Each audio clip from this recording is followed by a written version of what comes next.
Good morning, ladies and gentlemen, and welcome to this very exciting day today, 28th of March 2023.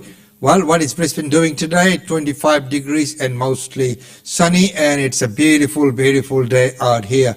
Well, ladies and gentlemen, today, unfortunately, we don't have the daily India report due to some technical problems in the transmission, but we have lots to talk about. So first of all, Labor and Greens strike a deal over climate commitment. A significant breakthrough after years of policy gridlock. After a wasted decade under the coalition, today is a very good day indeed. The Greens, through the negotiations, have secured a big hit on coal and gas. The Greens now on board with Labor's revamped safeguard mechanism, which requires the nation's top 215 polluters to reduce their emissions by about 5% a year until 2030, with no limits on carbon offsets. The government pushed back against Greens' demands for no new coal and gas projects. Ones that we said we wouldn't agree with, and we haven't. Negotiating with Labor is like negotiating with the political wing of the coal and gas corporations. Instead, a compromise. A ceiling on overall emissions which can't exceed current pollution levels and decreases over time. New gas fields will have to be net zero from day one. And when a new project is proposed, its impact on overall emissions will be measured. We know that these reforms are not going to do enough on their own, but they are a strong start. The new bill is meant to provide certainty to the gradual cut in carbon, but if polluters can't achieve their cuts, the minister's leaving his options open. If for whatever reason that cap is being approached, the obligation on me is then to publicly consult to amend the rules. One former Greens leader, central to climate negotiations in the past, sounding the alarm. That's treachery. That is Labor treachery. To hear the minister saying, oh yeah, but you know, I've left myself a back door, is pretty disgusting. Both sides are claiming a political win, but a lasting ceasefire in the so-called climate wars remains unlikely. The Greens will fight any new fossil fuel project, while the coalition tallies any job lost or price rise, polluters pass on. Even so, the government's got the numbers to pass the most ambitious carbon-cutting laws the nation's seen since Julia Gillard's carbon tax a decade ago. Stephanie Dalzell, ABC News, Canberra. The oil and gas industry has criticised today's deal, saying it'll make it harder and more costly to meet emission reduction targets. But environmental groups say it's an important step forward. As National Environment reporter Michael Slezak explains, the key is in how this policy will be implemented. The agreement reached today is a long way from what the science says is needed to stop warming at 1.5 degrees Celsius. For that, there can be no new fossil fuel projects started. But beyond the specific emissions cuts the changes will make, what's really significant is a new principle that was lacking from federal climate policy so far, that some fossil fuel projects may simply emit too much greenhouse gas and for that reason can't be built. Until now, it was unclear how emissions from new fossil fuel projects would be reined in. The government had ruled out banning new coal and gas, and it had resisted calls to insert a climate trigger into environment laws, meaning ministers wouldn't have to rigorously weigh emissions when issuing permits for new coal and gas. Now the question will be how many projects will be stopped by the safeguard mechanism, and therefore how close the policy comes to doing what the world's scientists have said is essential. Now, that is the thing. I really hope that, in the end, it does achieve what it's set out to and not just be a political gain, but, in the long run, intending to combat climate change, and I hope that in the end it really does that. Victorian MP Moira Deming has been suspended for 9 months over that rally involvement. Yesterday morning, Moira provided to all members of the party room a written statement, and in that statement she said several times that she unreservedly condemned the social media posts and other material that was referred to in the dossier I circulated last week. That's the first thing. Second thing I'd say, Lisa, is that the party room unanimously supported the amended proposal I had put to the room after hearing Moira's personal account. So what I would say is Moira made representations, both orally and in writing, to the party room. Now, the result of the suspension is that Moira is out of the party room. She's out of the party room as we speak, and it's up to her to prove that she's worthy of re-entering the party room at the expiration of 9 months. Now, what I would say is that if there are tweets going out that in any way contradict the assurances, the representations that Moira has provided to the party room, that would obviously be a serious matter for the party room. But Moira has 9 months to prove herself, and it's up to her, and her future is in her hands. Okay, well, having now slept on it, I'm assuming you're thinking about what action you might be able to take. You would have seen the tweets. Let's put them up on screen if we can for our viewers. These are the tweets that were... No, we don't have those, but you know what they said, because she said, I'm not condemning you, to the organisers. Having slept on it, can you trust her? Well, it will be up to Moira to prove herself, and I can say... Well, no, don't you want to find Lisa, out? Very don't you want to investigate? Let me say, I will see all the tweets. The party room will see all the tweets. And assurances were given. Moira is not in the party room as a result of yesterday's party room meeting and what I proposed, right? So she's not a member, and it's up to Moira to prove herself. And what I would say is, for all of our viewers, that yesterday was the turning point I was looking for. I want to send a message to all Victorians and demonstrate that the Liberal Party I lead will be inclusive, welcoming. It will represent the diversity of our great state. That's a process I'm working on.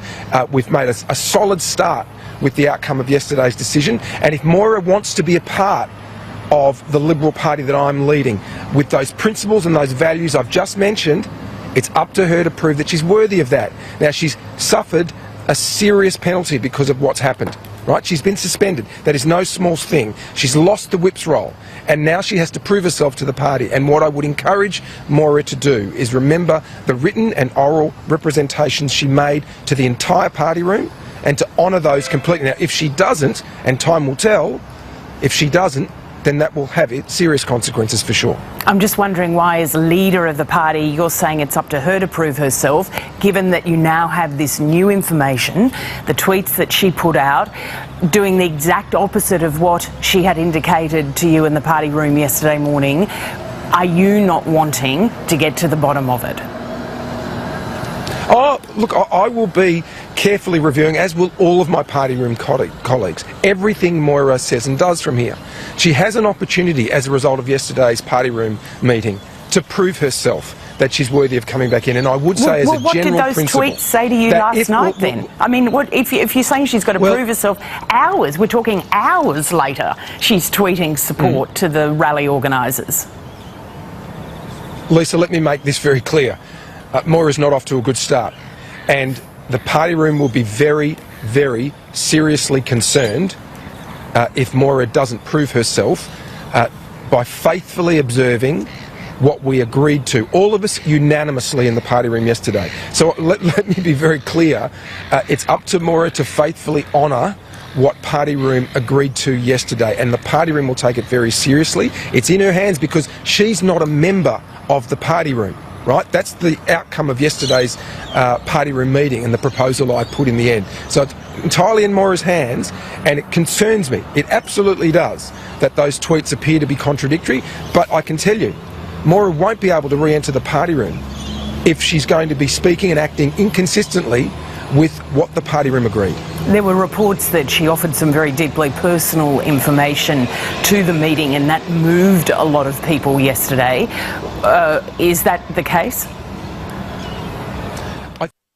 So there were serious consequences for attending the rally and saying things like that. While in Australia there are other kinds of rallies that do happen and take place which are not taken as seriously. Well, right now, let's move on to the students and see how they are faring up, especially in the terms of getting their food. Law student Kayla Frost is down to one meal a day. This one's my shelf. Got some bread and cheese in there, so it should last a couple more days, hopefully. The 19-year-old lives in a share house and works part-time. She says healthy food has been the first to go. I think I've gone like at least a month before without any kind of vegetables. The food bank at her Brisbane University is struggling to keep up with demand from both domestic and international students, limiting handouts to 10 items a fortnight. They are working multiple jobs just to afford rent, food. People are going hungry. People are putting themselves in really risky situations because of this cost of living crisis. The National Student Union says welfare programs are popping up at campuses across the country. Students are surviving. That is a great word for it, but they're not thriving. Here at the University of Queensland, hundreds of students line up 5 nights a week to get access to a free meal. It's an initiative run by the Student Union, and it says demand has tripled just this year. Called the Campus Kitchen, it feeds nearly 2,000 students a week, like these two who've just had their rent go up around $100 a week to nearly $400. It's like exceeds my budget, and it's keep exceeding and exceeding. I've heard people skipping out on car insurance or personal medication because they just simply cannot afford to live. Inflation at the highest rate in 3 decades, making it hard to keep the wolf from the door. Lexi Hamilton-Smith.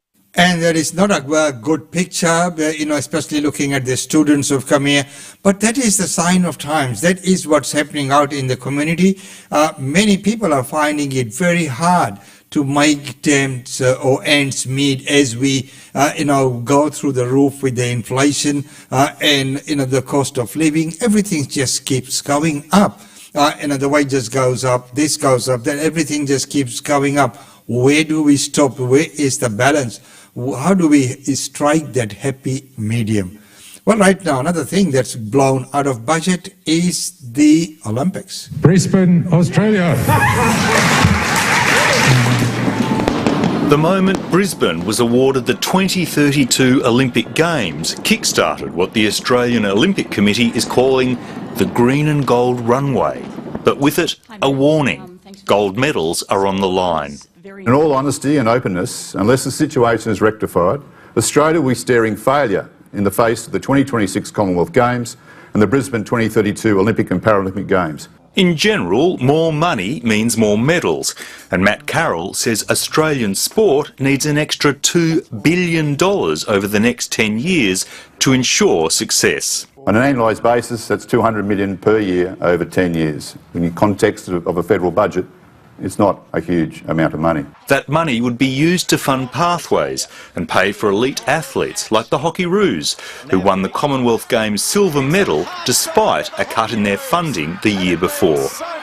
Funding definitely makes chasing medals and achieving medal success a lot easier. It does relieve a lot of stress on athletes. The AOC says we all reap the benefits. Through this critical role sport plays in our collective health, addressing the nation's obesity crisis, chronic disease, mental health and personal development. The AOC wants the government to place a higher priority on sport. The significant change the AOC calls for is for sport at the federal level to be elevated to its own dedicated department. The Sports Minister, Annika Wells, has put out a statement saying she's looking at the appropriate funding to support elite sport, and she says it's premature to be making any claims about a funding shortfall. David Mark, ABC News. Well, time will tell, as we know that many things like this are always, they go over the budget. There are many things that are often overlooked, and of course the escalating costs of service delivery, material and labour also. Well, ladies and gentlemen, right now it's time to go to today's feature, which is the interview with Neeru Virk. Well, ladies and gentlemen, welcome once again to this very special segment in the community segment where we can talk about an upcoming event, Miss and Mrs. Punjaban 2023. And with that, let's welcome to the show Neeru. Neeru, welcome to the show. Thank you, Mechi, for bringing me on air. And it's really exciting news that we are again coming up with Miss and Mrs. Punjaban, Queensland 2023 this year. Yes, and it's hard to believe that the year has already gone past and we're coming on to the next one now. Yes, it is very exciting, and the overall, experience I had last year has actually, encouraged the whole team to come forward and get this into a better, more, to create better, we need some time, and for that it has already started, yes. Okay, so first of all, let's talk a little bit about the name of the program. Yes. So it's Miss and Mrs. Punjaban, Australia, Queensland. In this one, last year also, children from age 5 to 18 participated in different categories. Along with that, we had a competition for Miss Punjaban as well as Mrs. Punjaban. So it was done, there was about almost 55 to 60 participants altogether, which was quite a large number, and the competition was really good. The best part was that our Miss and Mrs. from Queensland, they won title for Miss and Miss Australia-wide, which was an awesome news, yes. So that was a double win for us. That was very, very good.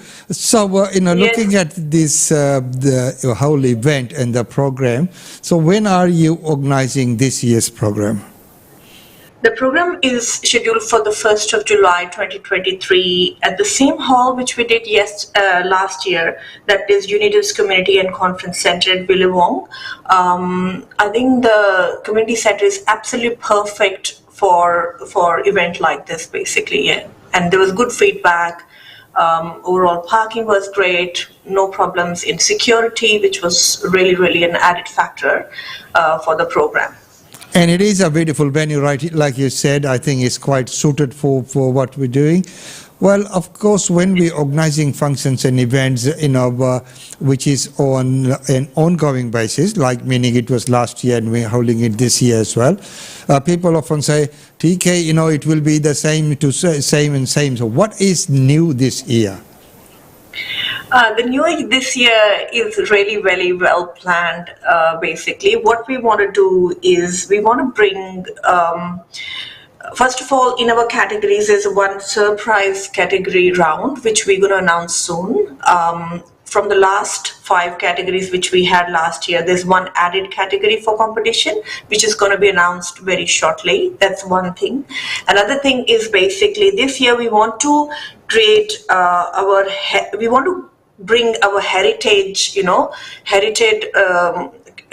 culture of India in the Punjab region, and blend it with the modern Punjab, basically our modern culture of Punjab. So this year the interesting part is things which we have never seen, especially our young ones, our children. They'll be able to relate to that era, and they'll be moving towards this new era, which we want to bring it and club it together.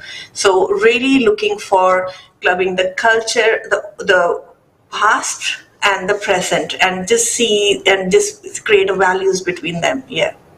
And that is wonderful, because that is a good way of making sure that we keep our kids and the young ones connected as well to our culture, to our root, our traditions, and our clothings and customs. Even though the traditional ones are traditional, but with a little bit of a modern touch, they're still very, very good. So you did, you spent a lot of time in everything organizing last year. And then you're organizing again this year. So, of course, we know there's a lot of work. So what is that driving passion that makes you come back and organize again? Umeshji, I think the best thing is that the response I'm getting last year was everybody, whoever came, they had this response that we have created a different benchmark, and it is for our children. People have realized that the concept which was there from previous years, or whatever their mind was, it's a bit cleared because they know what exactly they are looking. And the amount of inquiries I had it after the program was so high, it has absolutely put me into the place where I want to do it. It is not I have to do it. I'm saying I want to do it from my heart once. Well, of course, that's a good place to be, where you want to do it and not have to do it. So that is good. Now, Okay, just getting on to the event itself. When people want to participate, how can they participate, and what would the categories be? There are 5 categories which are announced yet. There's Little Miss Punjaban category, which is for the age 5 to 8 years old. Then there's a Junior Miss Punjaban, which is 9 to 12 years old, and Teen Miss Punjaban, 13 to 17 years old. And then we have Miss Punjaban, 18 plus girls, and Mrs. Punjaban, which is obviously Mrs. basically, yeah.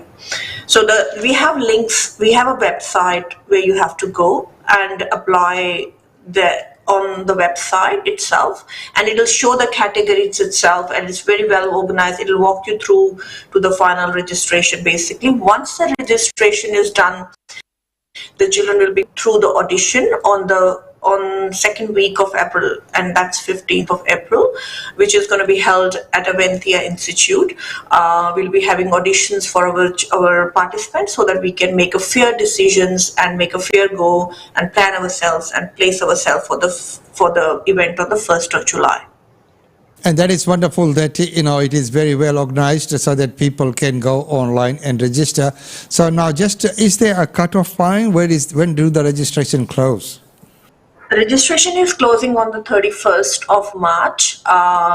The reason we are placing ourselves few weeks ahead is as there are little children are involved, we need to give them a fair time to prepare, and moms need to have a fair time to spend with them, to bring them here or go to the lessons where they are supposed to go, so that they can really learn the journey throughout. Like it's exactly like in schools, how it used to be, and I'm really, it always drives me towards doing this way, because in school also, if there's some function happening, children are meant to give some time to get prepared. So this is exactly what I'm doing. I'm giving them time with proper guidance, that this is what we're looking, so that the competition becomes fair and they have time at least to prepare themselves, and we get time to work with them basically. And preparation is the key, which is very, very important as well. Now, of course, when we have a contest like this, there has to be auditions. So, when are the auditions? Auditions are taking place on the 15th of April at Aventhia Institute, starting at 9:30 a.m. Once the registrations are closed and everybody has filled their names, we will be sending emails within 2 to 3 working days after 31st of March.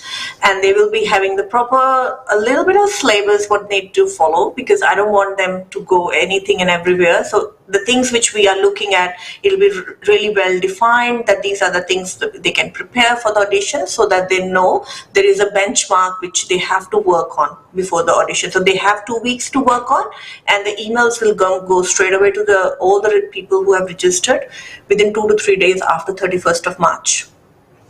Okay, and I know you just said, but where exactly will the auditions take place?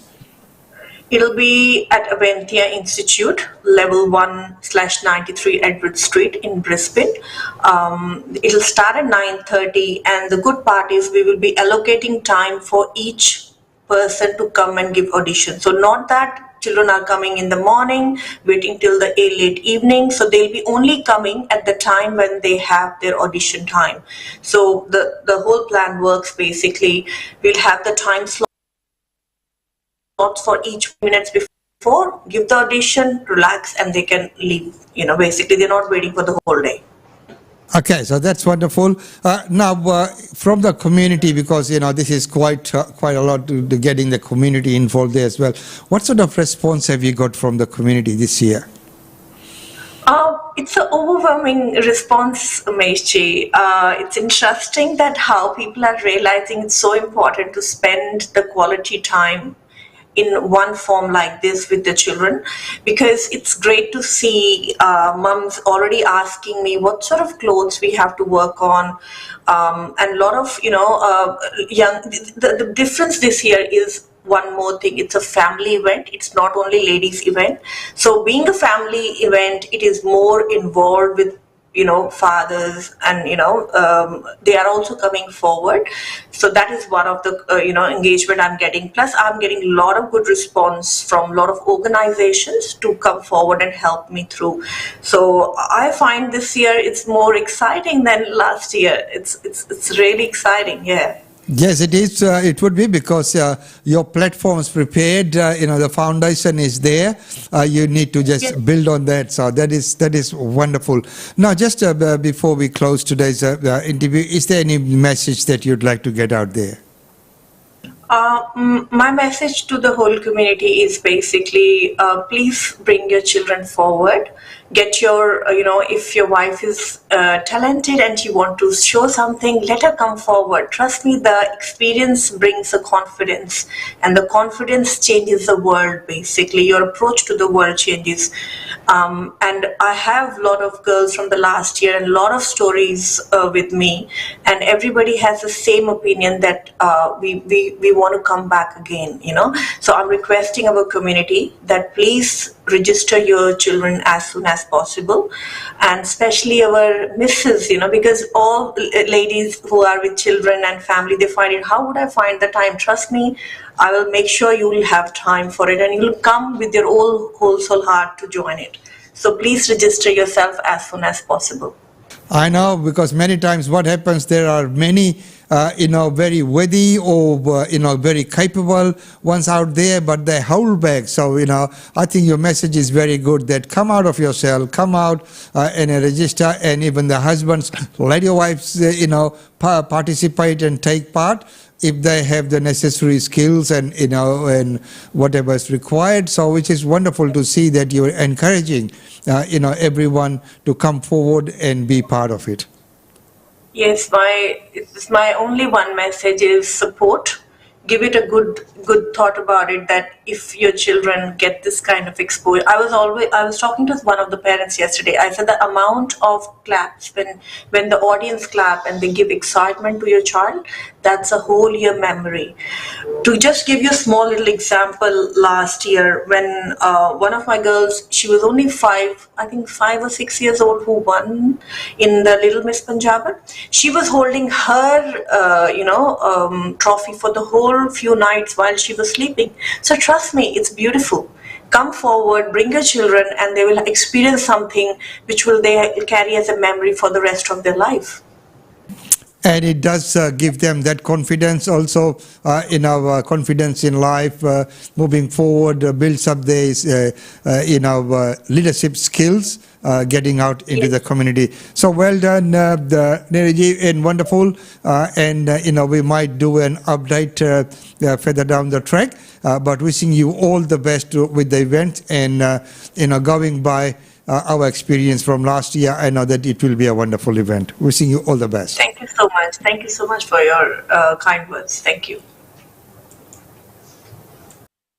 So there were, ladies and gentlemen, and very soon we'll be bringing to you a very special interview with and talking about some of the ancient wisdom which we will be sharing here. And of course there are some very interesting interviews being lined up to be brought right here. Well, with that, ladies and gentlemen, it's time to say goodbye from this segment. It's been wonderful having your company. Until tomorrow, it's goodbye from us. We'll see you then. It's always good to have your company.